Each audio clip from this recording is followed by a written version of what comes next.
Uma pergunta ecoa pelos séculos, um mistério que transcende o tempo e a compreensão humana, envolvendo dois dos maiores nomes das Escrituras Sagradas. Onde está o corpo de Moisés? A resposta a essa questão não é um mero detalhe histórico. Ela nos lança em uma batalha cósmica, um confronto celestial que a maioria de nós nem sequer imagina. Prepare-se para mergulhar em uma narrativa que desvenda um dos episódios mais enigmáticos e menos explorados da Bíblia, revelando não apenas o destino do grande legislador de Israel, mas também a ferocidade de uma disputa entre o arcanjo Miguel e o próprio Satanás. Se você busca desvendar os segredos mais profundos das Escrituras e entender como eventos celestiais impactam a nossa realidade, este é o lugar.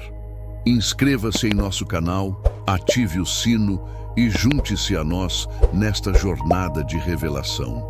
A vida de Moisés é um épico de proporções divinas.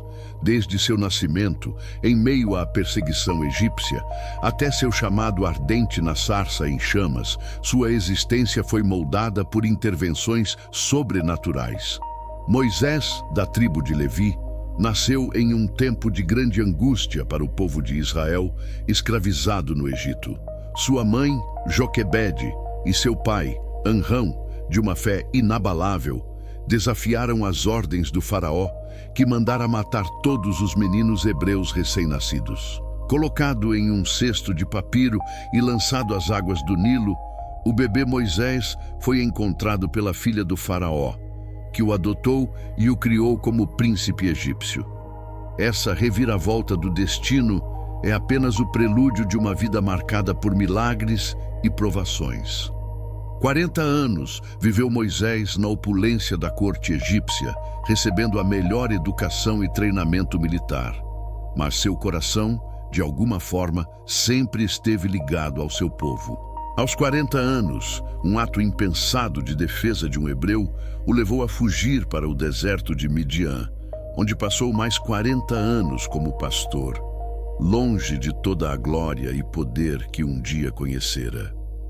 Foi ali, na solitude do deserto, que Deus o encontrou na sarça ardente, um arbusto que queimava sem se consumir, e o comissionou para uma das maiores missões da história: libertar Israel da escravidão. A voz de Deus ecoou por aquele deserto, chamando Moisés para ser o instrumento de sua vontade, para confrontar o faraó e guiar seu povo para a terra prometida. A personalidade de Moisés é complexa e fascinante. Inicialmente, ele se mostrou hesitante, argumentando com Deus sobre sua inabilidade de falar e sua falta de eloquência. "Quem sou eu para ir a Faraó?", questionou ele. "E quem sou eu para tirar os filhos de Israel do Egito?" Mas Deus, em sua infinita sabedoria, o capacitou, concedendo-lhe sinais e maravilhas para realizar e designando Arão, seu irmão, como seu porta-voz. Moisés, apesar de sua relutância inicial, demonstrou uma fé inabalável e uma obediência profunda a Deus. Sua paciência diante das murmurações e rebeliões do povo de Israel no deserto é um testemunho de sua devoção e de sua capacidade de suportar as mais duras provações.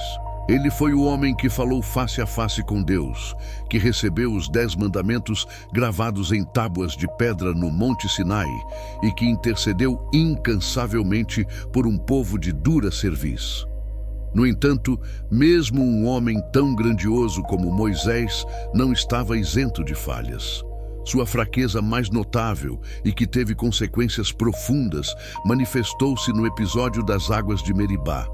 Deus havia instruído Moisés a falar à rocha para que dela brotasse água para o povo sedento. Contudo, em um momento de frustração e ira, Moisés bateu na rocha 2 vezes com seu cajado, em vez de apenas falar. Esse ato, que parecia pequeno, foi uma desobediência direta à ordem divina, um desvio da santidade de Deus diante dos olhos de Israel. Por essa razão, Deus o sentenciou. Moisés veria a terra prometida de longe, mas não entraria nela. Uma lição severa sobre a importância da obediência exata e da santificação do nome de Deus, mesmo para aqueles que ele mais usa.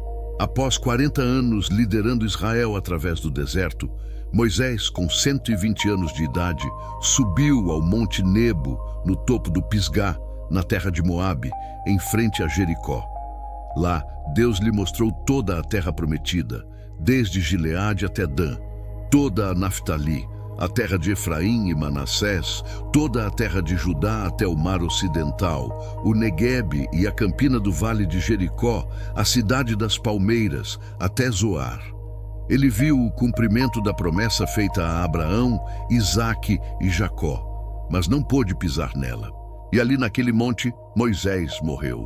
Deuteronômio 34, 5, 6 nos diz: Assim, Moisés, servo do Senhor, morreu ali na terra de Moabe, conforme o Senhor tinha dito. E o Senhor o sepultou num vale na terra de Moabe, em frente de Bet-peor, e ninguém sabe até hoje o lugar da sua sepultura. Essa passagem é crucial. O Senhor o sepultou. Não foram os homens que o sepultaram, e ninguém sabe o lugar. Por que tanto mistério em torno da sepultura de um homem tão proeminente? A resposta, meus amigos, é revelada em um pequeno, mas poderoso versículo do Novo Testamento, em Judas 9. Este versículo nos transporta para o epicentro de uma batalha espiritual que desafia nossa compreensão e nos oferece um vislumbre da realidade invisível que nos cerca. Judas 9 diz: Contudo, o arcanjo Miguel, quando contendia com o diabo e disputava a respeito do corpo de Moisés, não ousou pronunciar juízo de maldição contra ele, mas disse: O Senhor te repreenda. Aqui está o cerne do nosso mistério. Não apenas Deus sepultou Moisés em um local desconhecido, mas houve uma disputa acirrada por seu corpo. O arcanjo Miguel, um dos mais poderosos anjos de Deus, confrontou Satanás em uma batalha pelo corpo de Moisés. Mas por que o corpo de Moisés seria tão importante para Satanás? Para entender a profundidade dessa disputa, precisamos considerar o caráter e os métodos de Satanás. O diabo é o acusador, o enganador e o destruidor. Ele sempre busca uma brecha, uma oportunidade para distorcer a verdade, corromper o que é santo e desviar a humanidade do plano de Deus. O corpo de Moisés, um instrumento tão poderoso nas mãos de Deus, poderia ser usado de diversas formas por Satanás para seus propósitos malignos. Imagine as possibilidades. Se o diabo tivesse se apossado do corpo de Moisés, ele poderia ter transformado o local da sepultura em um centro de idolatria. Moisés era um homem venerado, o libertador, o legislador. Em uma cultura propensa à idolatria, como a do antigo Israel, ter um local de sepultura conhecido e talvez até milagroso de Moisés poderia facilmente ter se tornado um objeto de culto, desviando o povo da adoração ao único Deus verdadeiro.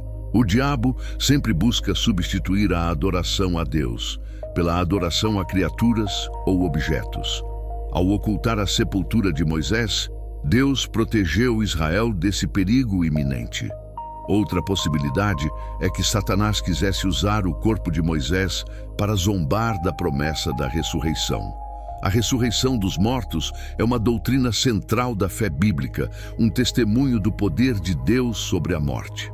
Moisés não apenas liderou Israel, mas também prefigurou o Messias, Jesus Cristo, que venceria a morte. Se Satanás pudesse ter profanado ou manipulado o corpo de Moisés, ele poderia ter tentado minar a fé na ressurreição e na soberania de Deus sobre a vida e a morte. A disputa entre Miguel e Satanás também revela a natureza da guerra espiritual. Não se trata apenas de ideologias ou influências, mas de uma batalha real por almas, por legados e por objetos físicos que podem ter significado espiritual. Miguel, o arcanjo, é conhecido como o defensor do povo de Deus, um guerreiro celestial que luta contra as hostes da escuridão.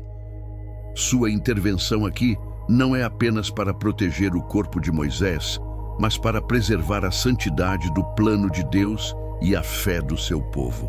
O que é notável na descrição de Judas é a contenção de Miguel.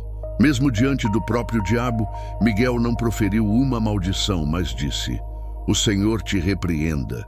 Isso demonstra a hierarquia e o respeito à autoridade divina, mesmo em meio à batalha. Miguel não agiu por sua própria conta, nem usou sua própria autoridade para amaldiçoar Satanás, mas invocou o nome e o poder do Senhor. Isso nos ensina uma lição profunda sobre a humildade e a dependência de Deus na guerra espiritual. Não lutamos com nossas próprias forças, mas com a autoridade que vem do Altíssimo. A história do corpo de Moisés é um lembrete vívido de que a batalha espiritual é real e constante. Há forças invisíveis operando ao nosso redor, buscando influenciar, enganar e destruir.